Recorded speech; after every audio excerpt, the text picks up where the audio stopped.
Hello, romantics. I'm Sarah Gomez, author, romance lover, and host. You're listening to Romancing the Story, a podcast centered around writing, reading, and story structure, all with a twist of romance. We're at episode 35, and on today's episode, I speak with C.A. Szarek about writing Highlander time-travel tropes, the interesting challenges that come along with time travel shenanigans, and how she managed to defeat those challenges, even while pantsing her way through a series. She just released her latest novel, Highlander Essence, which brings the grand total of her book count to 18. Highlander Essence stands out for C.A. Szarek since it is the first Highlander time travel book where the protagonist jumps to the future. We chatted about drawing inspiration from a Scottish legend to craft the Highlander series, her approach to research and history, and how a trip to Scotland was incorporated in her books.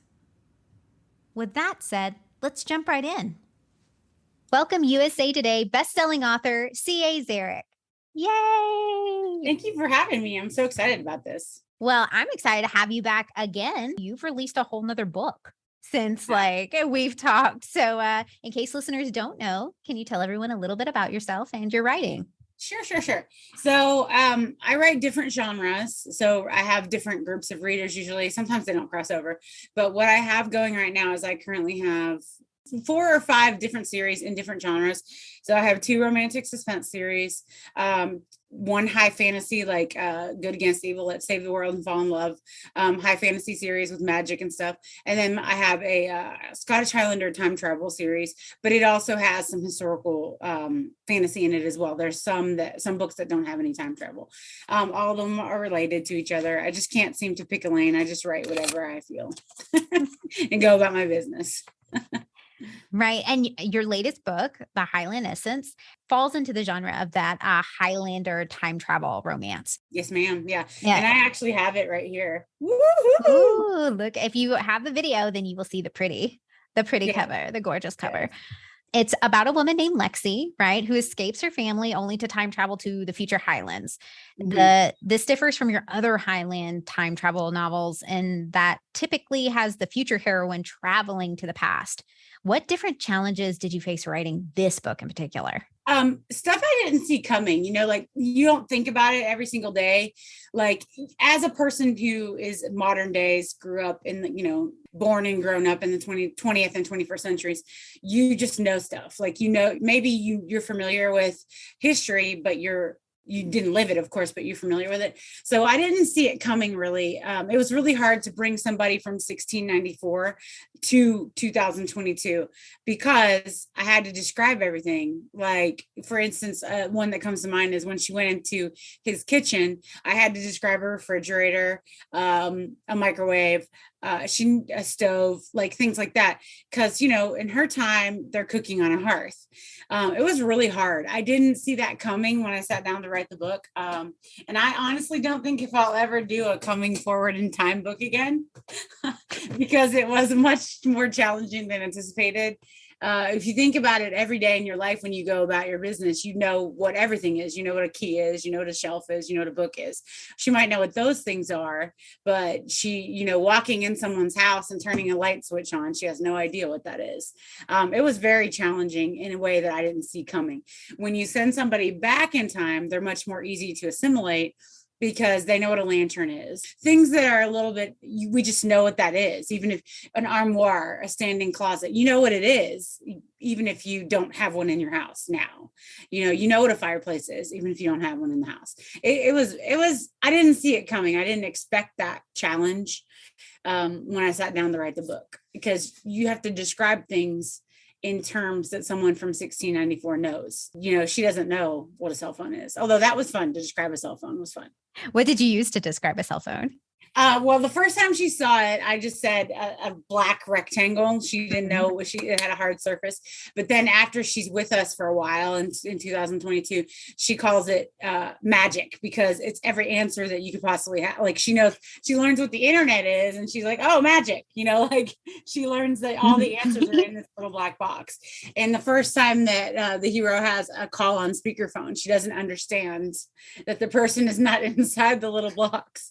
So it is fun. That part was fun. I do have another book in the series where he comes back and forth in time, but he understands a little bit because he time travels more often. He has a little bit more of an understanding. He knows what a car is. He knows what things are that she didn't necessarily know being the first time. So it was interesting, to say in the least. It was hard, much harder than anticipated than you think. Yeah, I remember we were kind of on retreats together, and you were asking us, what would you call like a microwave? Yeah. How are you gonna, if you've never seen a microwave before and you don't know what it does, what do you call it? Because remember, she's from 1694. So they may have books and tablets and stuff, but the numbers on the microwave, she's never seen anything like that. Like that is such a great point, because I would have never thought of that until you kind of talked about it. You were telling us about it, that, oh my gosh, it's so much harder bringing someone from the past into the future as opposed to sending them back. Because there is, we do kind of already know what lanterns are. We already know and sometimes they even know a little bit of what the future holds. So why did you approach a story in the reverse, going from the past to the future? I don't know that I have a definitive answer. One thing I can tell you is that in the book that I just talked about a couple of minutes ago, it takes place, it's Highlander's Portrait. It takes place in 85 years from my original series. And in that series, there's a character named Angus, and he's actually Lexi's big brother. And in that series, even though it was in the future, I just had this sense, this was really before I knew who Lexi was, but I really didn't meet her. I just had this sense that she wasn't there. Angus is a grandfather in that character. He's elderly. And the hero of that book is his grandson. And I just knew that Lexi was a part of the family, but she wasn't there. And I knew she hadn't necessarily died yet. But maybe she had, who knows, because Angus was 92 years old in the book. Lexi's 10 years younger than her brother. And I think that book was the one that first gave me a clue that I was going to have people in my family members, my family, that weren't necessarily in the past anymore. And there was a reason for it. So because I just had that sense, even though I really didn't at that moment in time, I knew of Lexi, but I really didn't know her at that point in time, because basically the whole series is family. So I wrote an original trilogy about 3 couples, and now I'm writing about their kids, basically. That Lexi is the second child of the first couple. So it's just, they all know each other, and I don't know that it was a conscious thing. I just knew she wasn't there. And I was, at the time, so it made sense that she came forward in time, and that she decided to stay. Sometimes it's the characters, right? They tell us where they want to be. All of my characters tell me. And sometimes I'll be like, I don't understand why you're there. And the character will be like, go with it. And usually they're right. So I'm just a navigator. Yeah, you're just like telling their stories, right? Right. Yeah, they let me know. Usually my characters don't. I always see people on Facebook trying to look for a character's name or give me a guy's name or whatever. It doesn't work like that for me. My characters usually introduce themselves to me. I can't imagine changing their name, because when they are there and when I meet them, that's their name. They say, hey, I'm Lexi. And then I go, oh, okay, cool. Tell me about yourself. Basically is how that goes. I just don't, for me, it's much more, I guess I like when they form organically, but I can't imagine changing a character's name because they introduce themselves to me. They really do. I've never really had a character that I didn't really know their name. Or once I start thinking about them and they start forming in my brain, their name is part of the things that form. I totally get that. There's been some instances where like I randomly, for some reason, a name came up in my head about a character and I'm just like, is that right? And I'm just like, yeah, that's right. That's completely what their name is for some reason or another. It's funny all in those little details about them too. Like for instance, in the very first book that I wrote for the series, the Tartan MP3 player, the character's name is Claire. And the opening, she's running on the beach. Well, in my head, I thought she was a redhead and I typed it and she's like, no, I don't have red hair. So it was one of those things that when I typed it, it was wrong. And I didn't know it until I typed it. And she's she's actually a blonde, which is weird because I'm not really drawn to blondes at all. Mm-hmm. I like redheads. I like dark hair. I do have occasional blondes. They just are thrown in there, but it's weird how when it happens like that, because it's not something I picked. She told me that was not the red. Her hair was not red. So it was amazing. That's just stuff like that happens to me all the time. I think that's really cool though. And that's such a great, because you've been writing for a long time. So, and I think as a writer, I think you become comfortable like that. Cause I really do think as we grow in confidence in our writing, as we're writers, we just there's a point where we can just write and the story just goes. It just takes a life of its own. It runs. And a lot of times, see, I'm a complete 100% pantser. I don't plan anything. Mm-hmm. Sometimes going into a scene, I know something needs to happen. Like if I know there has to be some murder, death, kill, or I know there has to be a kiss or whatever has to come at that point in the story, but I don't usually know. So when I sit down to write a book, I know a couple things. I know the names of the characters generally, and I know their jobs. That's, and I know they're going to end up together. That pretty much is how it goes. My favorite part is the chase. So I like that interaction. I love writing banter, and I love writing the naughty bits. That's my favorite thing. For me, that all has to come organically. If I plot a book, I don't want to write it. I'm done now. I know too much. See you later. It's not. Mm-mm. Yeah. And I know that plotting does work for a lot of people. I'm with you. I'm a little bit of a plantser. Like I like a little bit of plotting, but there is a psychology behind that. I have heard that if you actually tell people too much about a book, or you write, like you plot it out too much especially for certain people, not everybody, but it almost feels like you've wrote the book already. And so you don't have friends who are great plotters, and they do the storyboard thing, and they do the Post-it notes and all that jazz. It just doesn't work for me. Now, does that get me in trouble in the writing process? Probably, because I do get stuck. And it happens. And then I'm like, oh my God, what happens next? I don't know what happens next, please. I don't know. It just, for me, it always ends up working out. So no matter how much I struggle, I've done it 18 times now and a couple short stories to boot. So I think I've set a track record of no matter how I struggle, it's freaking out as a part of my process, and it will work out. It'll be fine. It might not feel like that at that moment in time, but it'll be fine. We're writing friends. Obviously, I mentioned the writing retreat, and then we have our collective girlfriends, our writing girlfriends. So I know you always reach out to us when you're just like, okay, guys, I'm stuck. I'm stuck on this one piece. Is that something that you always utilize if you're stuck? Is like, you're always just like, somebody help me. Sure. Yeah, I have a couple things that I'll do. I'll read what I wrote last, or what happened last. Sometimes while I'm reading, another scene will pop up. That's another thing. I'm super weird. I don't write linearly. I just, whatever scene pops into my brain, I write it down. So a lot of times if I'm struggling, my brain will move on to the next thing, and I'll start the next scene, or that whatever needs to, what I know, something that I know needs to happen, and there's going to be crap between it. Now, again, that gets me in trouble sometimes, because lacing that stuff together is hard. And sometimes stuff doesn't make the cut, and I hate losing words. It gives me hives. So it's like wasted work. I don't know. It's like, where can this fit in? Why can I not have this here? But like I said, usually it ends up working itself out. And usually if I have to lose words, it's the right call, as much as that hurts my feelings.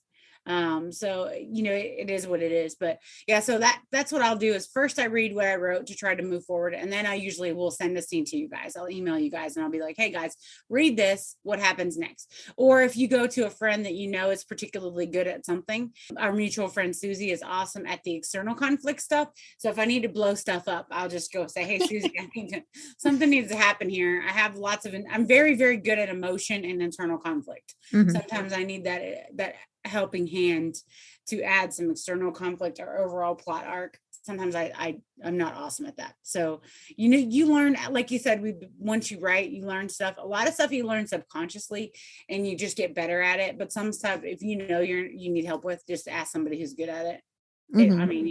We all have those resources, and that's the greatest thing about writers. I don't view fellow romance writers as competition. I view them as coworkers, I guess, for lack of, we're all at this together, and nobody understands you like another romance writer. I mean, honestly, yeah, you're all at that. And so that's the one thing about the romance community is we're not haters that are like, get away from me. I don't want your readers to read my books. We're always there to help somebody, and people helped me when I started out. So I try to pay it forward and help people too. It is what it is. Oh yeah, that's like the one thing I do adore the romance community a lot for that. I've been embraced very much by the romance community, romance writers, and every time I ask somebody for like, "Hey, do you want to be on my podcast or do you want to do this or do you want to like collaborate together?" I have never had anyone tell me, "No, I don't want to do that. That's crazy," or anything like that. Everyone's Yeah. been so welcoming and like very, like you said, open with Mhm. like helping each other. So is Mhm. that how you kind of did some of your research, is maybe tapping some of those other resources and googly machine? Oh, for sure. Like, and I've always been a really, two things. I've always been a history buff and a Scotland buff. So I know a lot about now my novels are not history lessons by any means, but I do try to be pretty accurate. So yeah, if I'm not sure about something, I just either ask somebody who knows more than me or just go to Google. But you do have to be careful because you will get Mhm. caught down a research rabbit hole if you want to answer one question, and then 2 hours later you just could have been writing chapter 5 and 6, and you're instead you're on the Google. You got lost. You're Mhm. in the corner. They say write what you know. So yeah, that's a certain thing. I mean, I do that. I'm not the end all be all about history, but I do know a lot about Scottish history. And the reason I write about the MacLeods and the MacDonalds is because of their history is fascinating to me. Not to get off on a tangent, but the Clan MacLeod, which were in several places in Scotland, but I write about the MacLeods of Skye and the Hebrides. And I think in the 9th or 10th century, they believed that a fairy married the laird and that they have fey blood. So that when I heard that story, that just fascinated me, and I took it and kind of ran with it. So I have fey people in my books, in my series too, but they actually believe that at one point in time. I don't know if they do today, but they believe that they tie their history to actually fey, to the Fae. So there's a lot of cool MacLeod stories. And the other one is the MacLeods and MacDonalds in the 1500s. The MacLeod daughter, one of the daughters, Margaret, her name was Margaret, married MacDonald Laird they both had like, one was up here on Skye and the other one was down toward Armadale, toward the mainland. For whatever reason, after a year of marriage, I don't know if it was because she failed to give him a child. I don't know. He beat the crap out of her, stripped her naked, burned her face, and sent her home on a horse. And it Oof. started a war. So that fascinated me. So I don't have them very harsh because my time travels are like light and fluffy and sexy. They're not like, hey, we're saving the world. It's not that serious. Like all the other things that were going on in Scotland at the time, I am aware it wasn't awesome. But I just don't have that in there. I focus on the later stuff. And so I do have the fact that they hated each other and they were at war, but it's about 100 years later. In my first story was 1672. So I have that they don't like each other very much, but then they are drawn together by marriage because sisters marry the lairds. So, I mean, again, I don't want to use the word diluted, but it's definitely not like serious and we're going to go to war and kill everybody because Mm. that's not what makes me happy. I like the fluffier, sexier stuff. So that I do have the history stuff in there. It's just not a history lesson because honestly, I'm a romance reader and writer. I don't want to read a history lesson. Well, and I know you took a trip to Scotland Mhm. several years ago, and then you really like absorbed like the Mhm. feeling, what it was like to be there in the culture. So, like, did any of it translate in this book? Did you kind of use any of that? I would say yes and no. I did get to go to Skye, which is where this story takes place in modern Mhm. times, where Lexi comes forward. The hero's name is Graham, and he's a McDonald, of course, because I had to. Because I got to see modern day Skye, which honestly probably doesn't look much different than it did 200 years ago, just because, or no, 350 years ago, but just because it's very rural and you do take the ferry to go there and it's beautiful. There's lots of bed and breakfasts, lots of hairy coos. So that was a lot of fun.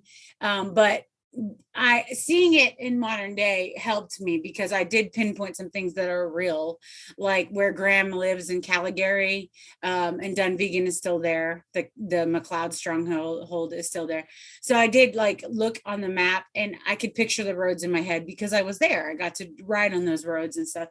So that did help a little, but like we went to Ellie Donnan, which is the castle that's on a lot of my covers, but it's McRae. It's not really anything to do with my castle. It's just the most photographed castle in Scotland in the whole world, and people do go there. But actually on this book cover, it actually is Dunvegan. And the reason I did it, it's subtle, and I don't know if people are going to notice, but there are modern day things on top of the castle, and I wanted them to clue people in that it takes place now and not back in time. So that's why we did pick Dunvegan. But it's hard to find a photograph of Dunvegan to use for commercial use because they protect it. People still live in it. It is a thing. You can go see it, you can go tour it and stuff, but the current laird was born in 1946, so he's getting older, but he he lives there. Seeing Scotland really helps me with writing modern day Scotland. Now, writing 17th century Scotland, that's fine, you can make that stuff up, but it was cool to see it for sure. So I would love to go back, and I do want to go back, and I intend to go back and go to the Isle of Skye for a couple weeks, have everybody leave me alone, and just so I can write in peace. I really do want to go and spend some time on the Isle of Skye. Very much time. We were only there for like maybe a couple hours, so I actually want to like stay there.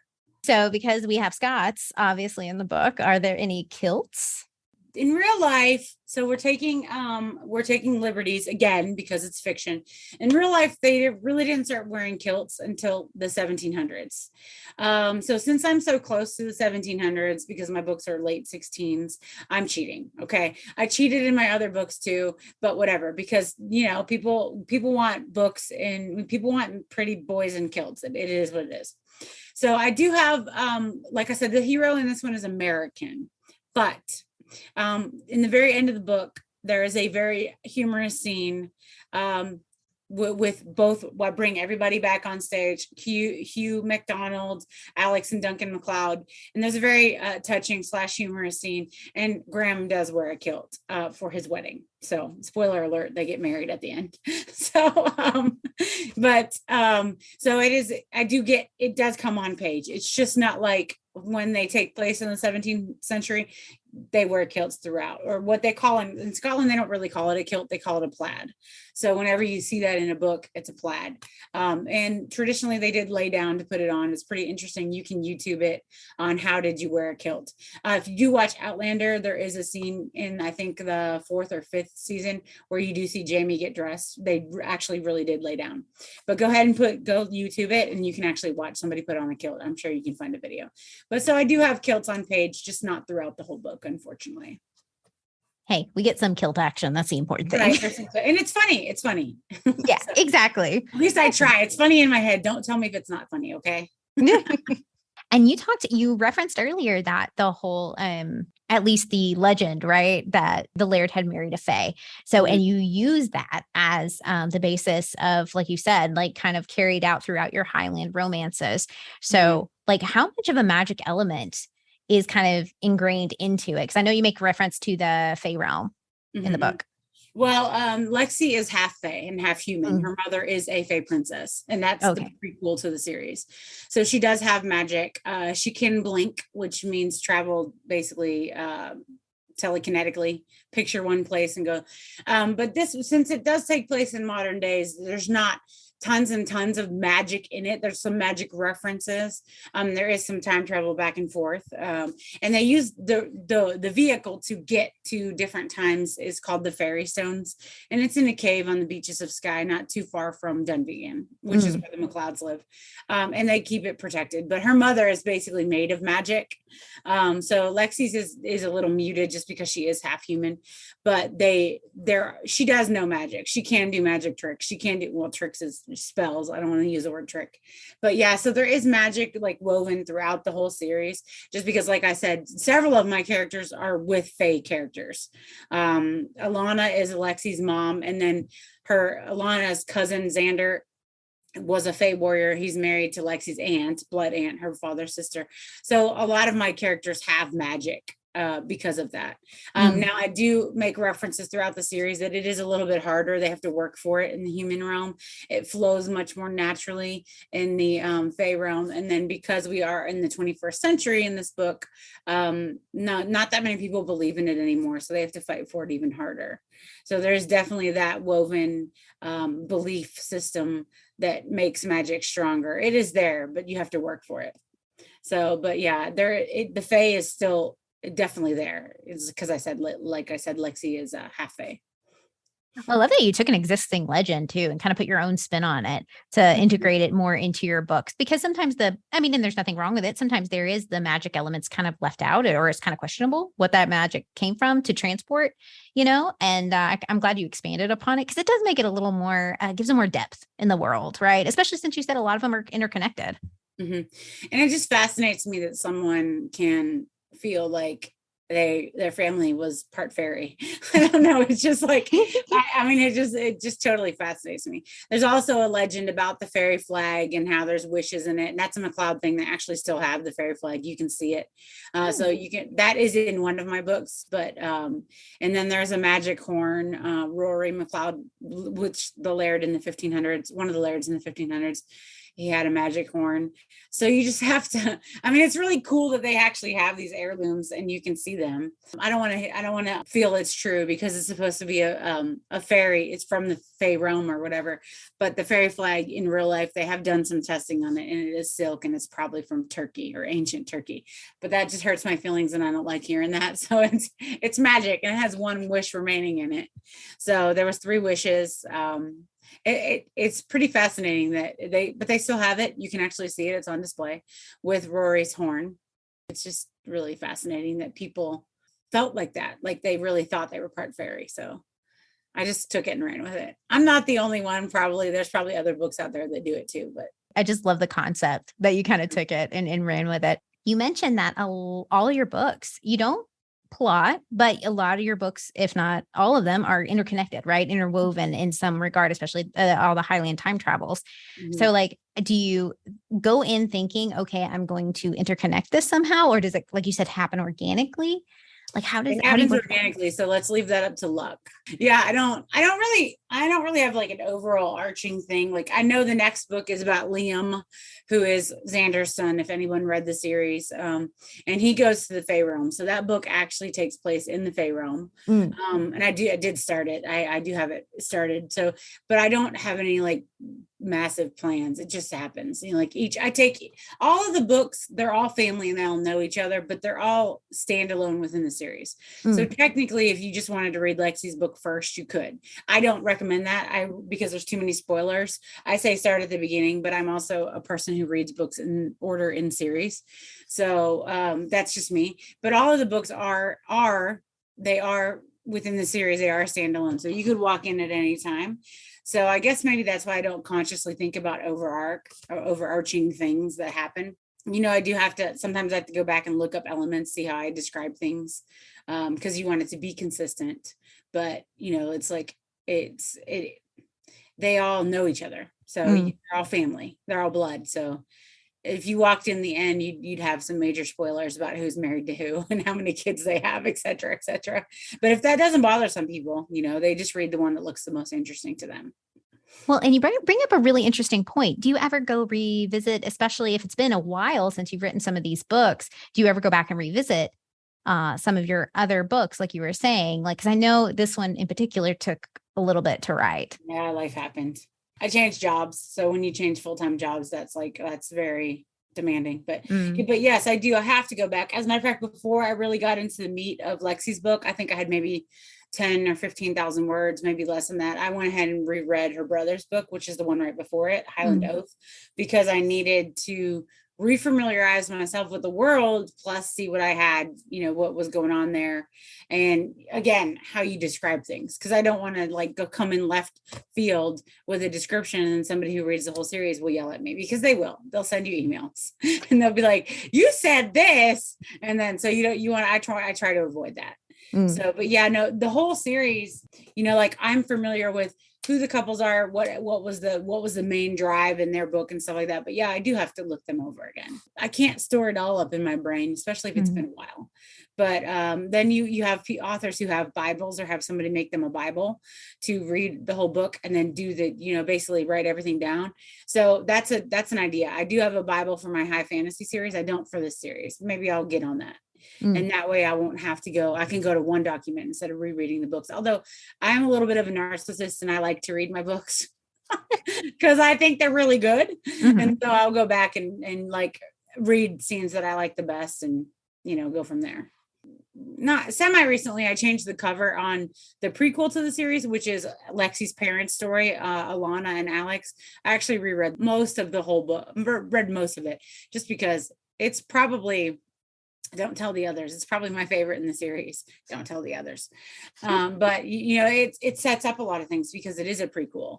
Now it wasn't written at the beginning because I never intended to write Alex and Alana's book, because they are already married in the first book of the series, the original trilogy, which is Claire and Duncan's book. Alex and, not to digress too much, but Alex and Duncan are twins. And when Alana's father, the king, finds out she married a human in secret, it causes all sorts of drama. So he's looking for her. Duncan is looking for his brother in the first book, and that's how Claire gets sucked back in time. So I never really intended to write their story. They already had a child, which is Angus. It was already, you know, we're done. It's good. You guys are happily ever after. Love you, mean it. Go. And then they were like, no, you're writing our book. Okay, so you might as well face it. So their book is way longer than the rest because it was a very intricate plot. That's another one, another pain for not plotting, because I worked myself into a corner, and the plot takes place over 10 years, a 10-year period, and it was very intricate, and I needed lots of help with it. That's probably my favorite book in the series because it does go. It's a lot. It goes in and out and up and down, and I must really love Angus because he's their son and he's in lots of my books. In addition to his own, you don't realize that how much you like a character until they keep showing up. So I love Angus. I wouldn't have named him Angus necessarily had I realized that so much. It's not my favorite Scottish name. Well, and you kind of mentioned it earlier, like you were talking about, like, you know, sometimes you have to cut words and it hurts deeply. Mm-hmm. Have you ever taken, or do you ever repurpose those words, like take those words and put them elsewhere, or say like, I love this scene. I don't think it's going to work for this book, but I'm going to put a bookmark on it and try to save it for another book. Do you ever do that? Sometimes, you know, like I'll have them, or I'll have a deleted scenes file. Maybe they work with promotion, you know, maybe one day I'll build another story around it, like a short story. I do. One of the books has an after an HEA, like an after their HEA story, because I knew their story wasn't done. And I knew stuff that I wanted people to know. It was only supposed to be a 10,000 word short story. It's 25,000 words. I can't write it short, but that's neither here nor there. But stuff like that happens where you're like, oh, I have this little kernel.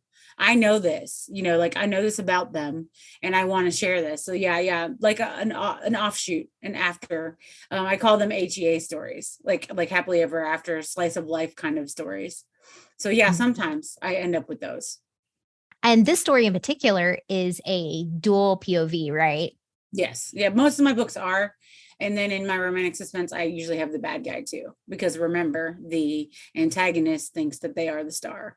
So, and I write good bad guys. These don't really have bad guys, but they are more like internal. I would say this series is more internally conflict driven, I would say. But yeah, this book has both POVs. Graham is American, but he is of Scottish descent, and he's a MacDonald, as I mentioned earlier, and he came to Scotland after his parents were killed in a car accident to connect with his grandfather, because his grandfather is the only one that is left on his father's side, basically. So it's too hard. I do write in the brogue. I know that bothers some people, but I do write in the brogue, and it's too hard to have two characters that are in brogue. So I always make one of them American or something else, because it's too hard. So like it's easy peasy with the time travels with the women going back in time because they're all American. And then all of my characters are from Texas because I live in Texas. So I had to make a joke about it. Like there must be only Texas because all of them are from the Dallas area. So, but whatever. I made a joke about it in the book, but that's where I live. And so I guess that's what I wanted to highlight. So, but Graham is from the Dallas area, and he's an architect by trade. His father was a very successful, big name construction company in Dallas. And after his father died, he inherited it, and then he sold it, and then he moved to Scotland. He didn't know if he was going to stay there permanently, but he probably is, you know, at this point in time. He just wanted to get closer to his grandpa, who is a big old curmudgeon, but I love his grandfather. He's one of my favorite characters in the book. His name is James, and he's a master restorer. Like, people know him all over the UK and all over Europe for making things look old and restoring them. So that's what he's doing. That's how they are working on the castle that Lexi was born into. Basically, they're working on a project in the castle. So that's how they come. That's why they are where they're at when the story opens up, I should say. Mm. Well, and you are so good at making like really characters we care about, right? Because that's the whole point of like, I think a big part of like selling point of romance. And in particular, something like time travel romance, when you have a lot of like time travel shenanigans going on and like you have to like, because isn't there parts where there's a lot of explaining to do, especially for like the heroine? Fortunately. Yeah, there is a lot of explaining to do. You have to try to keep that exposition to a manageable amount because people don't like to read that. Dialogue keeps the scene moving. So yeah, but yeah, there's some stuff you can't get away from. You just can't.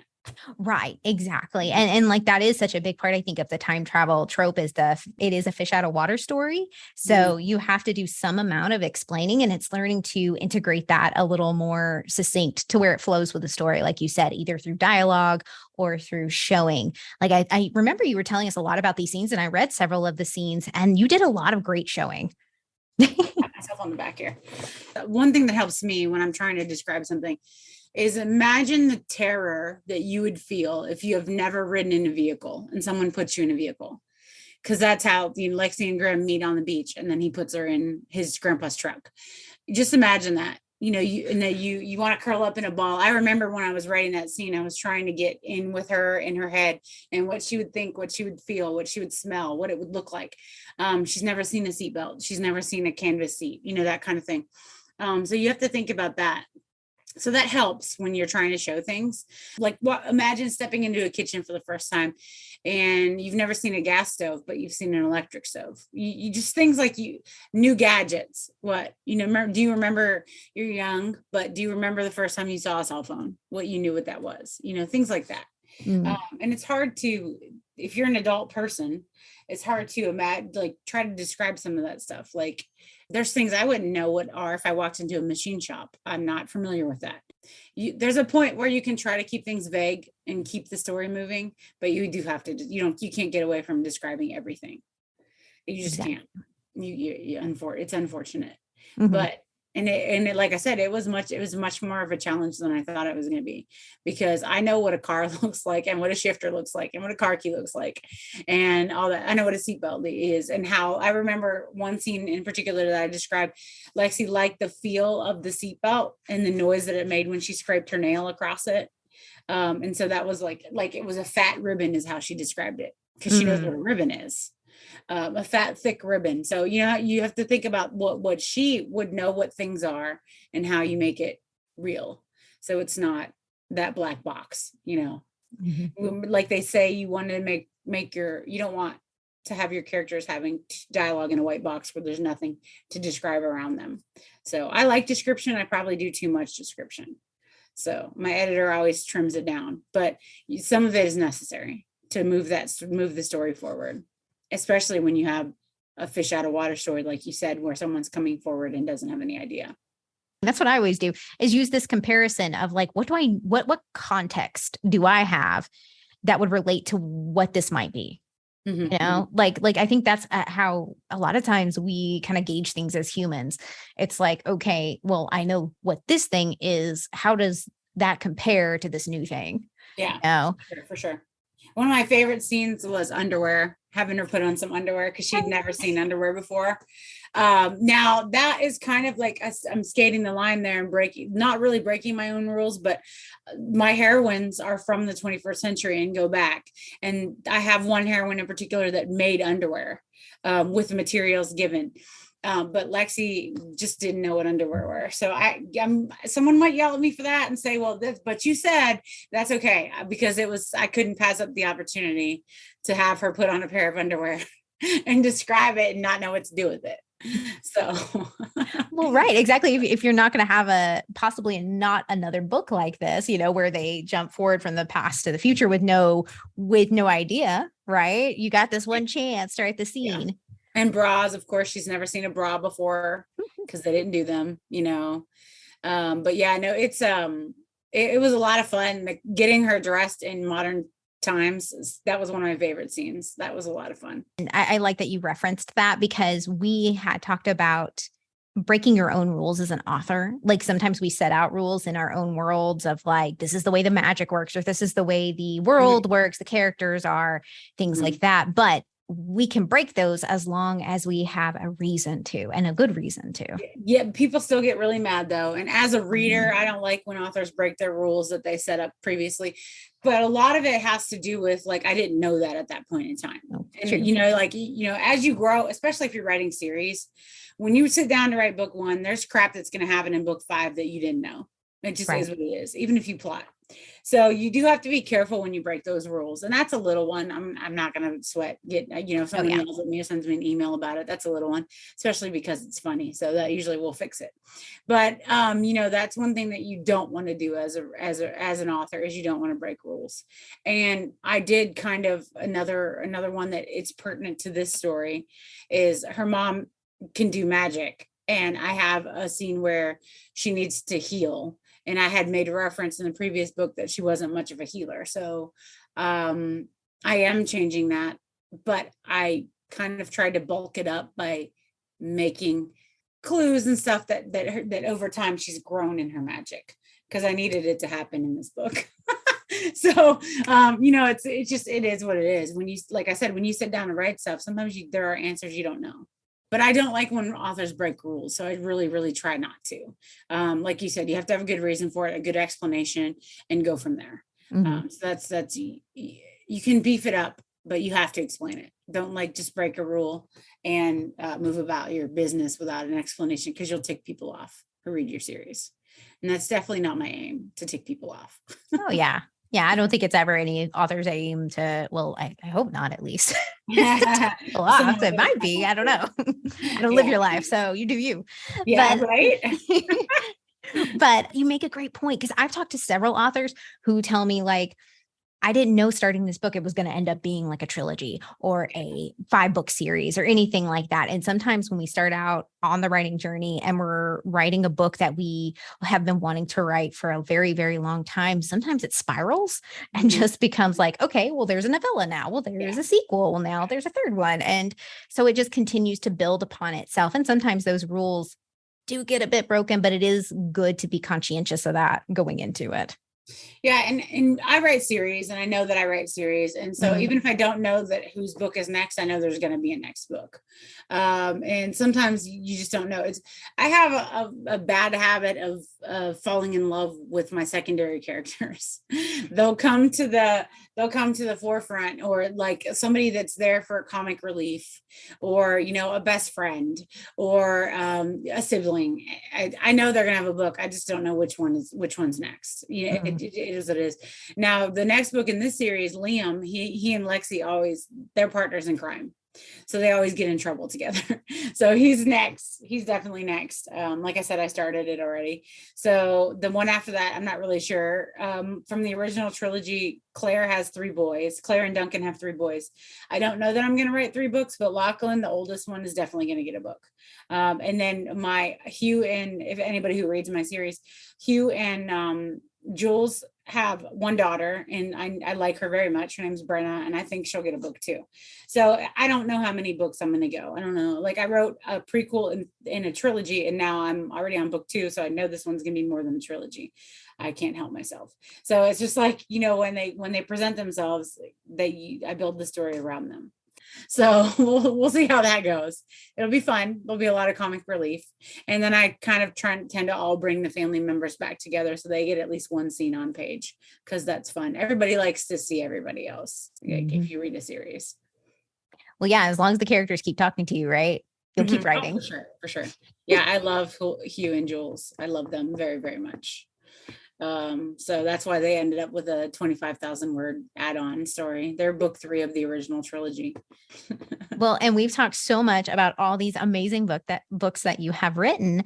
Where can listeners find your books, and how can they connect with you? Well, of course, I'm wide. I'm what is called wide, which means my books are available at all the retailers. I do have paperbacks. But one thing I would really like to pimp, for lack of a better word, is buying them from my website.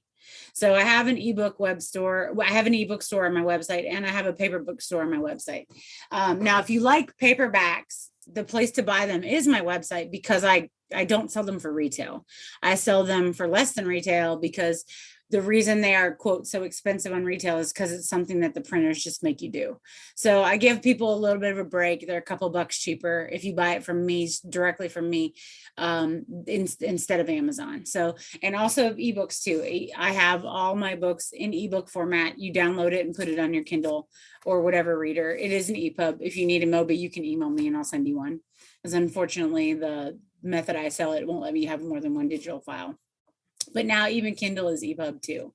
So that's where I would prefer people buy them, from my website. But I am wide, so you can get them on Amazon, Kobo, Barnes & Noble, Google Play, Apple, Smashwords, and a couple other odd ones in between that we don't necessarily use in the US.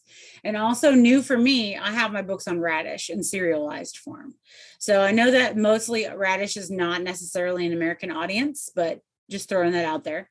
And I also have 10 audiobooks. Now, unfortunately, the Highlanders are not in audio yet. That's something I'm working toward. But I do have, I have 10 audiobooks if you want to check out. And I have awesome narrators that do a great job. But writing Highlanders is a lot of fun, and I really enjoy this series. So I'm just going to keep going with it until Rice Krispies put me in a different direction. Thanks so much to C.A. Szarek for coming back to the show. Be sure to follow me on social media at Romance the Story. That way you can keep up with new and prior guests, as well as episodes to come. If you're enjoying this content, please follow, share, or leave a review. It greatly helps the podcast. Book recommendations for this episode: Highland Essence by C.A. Szarek and The Tartan MP3 Player by C.A. Szarek. As always, be safe, stay well, and keep writing. Bye!